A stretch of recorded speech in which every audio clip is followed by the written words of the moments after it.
Bonjour Manon Aubry. Bonjour. Le ministre de l'Éducation, Jean-Michel Blanquer, annonce qu'un plan de formation à la laïcité pour les enseignants va être mis en place à la rentrée.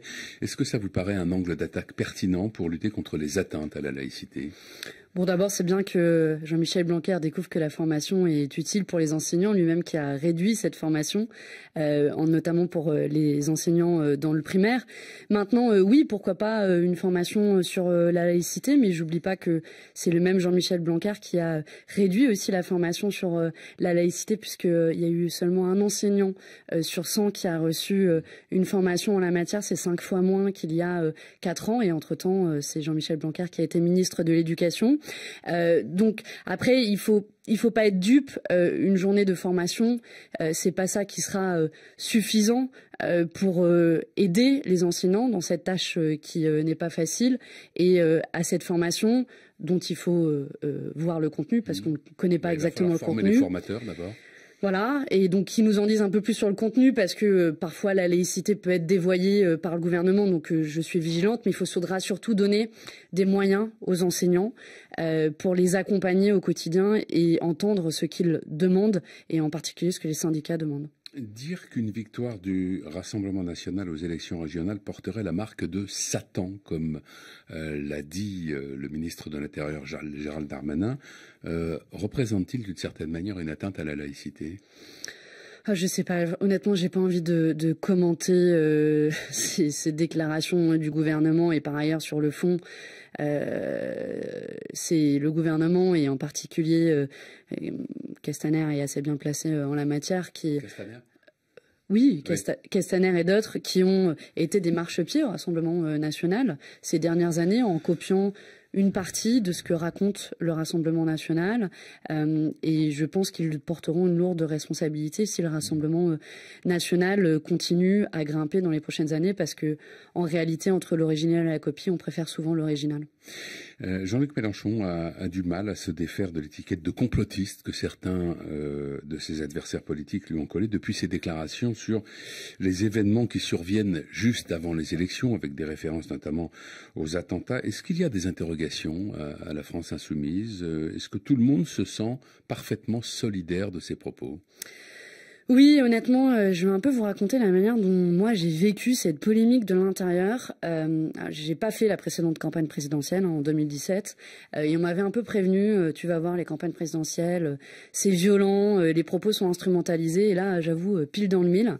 Et je trouve ça assez frustrant et malhonnête de voir à quel point de tels propos peuvent être instrumentalisés pour porter l'anathème sur un candidat et éviter des vrais débats de fond qui sont ceux qu'on essaie de porter dans le débat public. Et je trouve ça profondément injuste, parce que ce qu'il a voulu dire était assez clair et assez simple, de dire que oui, des drames peuvent survenir et peuvent être instrumentalisés par l'extrême droite. Ça s'est passé dans le passé, et j'espère que ça ne se reproduira plus à l'avenir, mais le fait est que c'est un des risques que l'on a. C'est peut-être la formule qu'il a employée, tout ça est écrit d'avance, qui pose problème.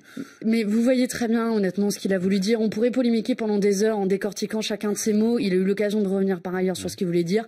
C'est très simple, il a voulu dire des choses. Les assassins peuvent cibler, et ils peuvent cibler dans les périodes électorales, et l'extrême droite sera toujours là, comme des charognards, pour exploiter ces drames terribles, et pour surfer sur cette terrible vague, notamment pour pointer du doigt la communauté musulmane. C'est tout ce qu'il a voulu dire, et je crois que d'en faire des tonnes et des tonnes démontre à quel point ce débat politique, franchement, n'est pas à la hauteur. Les dirigeants du G7 ont réaffirmé ce week-end leur volonté de mettre en place une fiscalité mondiale minimale sur les entreprises d'un montant de 15%. C'est un sujet sur lequel vous avez longtemps travaillé lorsque vous étiez à l'ONG Oxfam. Est-ce que vous saluez cet engagement du G7 ? Bon, quelque part, c'est une victoire culturelle de se dire il faut arrêter cette course à la concurrence fiscale qui a fait que les taux d'imposition sur les sociétés ont été divisés par 2 en l'espace de 20 ans. Ceci étant dit, franchement, un taux à 15%, c'est un taux extrêmement rabais. On essaie de vider la mer de l'évasion fiscale à la petite cuillère. 15%, c'est à peine au-dessus du taux de l'Irlande, qui est un paradis fiscal notoire, qui est à 12,5%. Et pour vous donner une idée... Sauf qu'il est dans les faits, il est souvent beaucoup plus bas en Irlande. Il est dans les faits beaucoup plus bas, mais 12,5 c'est déjà extrêmement bas. Et puis, pour vous donner une idée, 15%, c'était pas le taux qui était défendu par un certain nombre d'États, notamment par les États-Unis qui défendaient 21%. Et avec un taux à 21%, on aurait récolté 4 fois plus. À 15%, c'est 4 milliards d'euros, c'est très peu pour la France. À 21%, on récolterait 4 fois plus, 16 milliards d'euros. Et puis, si c'était un taux à 30%, ce serait même 10 fois plus, presque 40 milliards d'euros.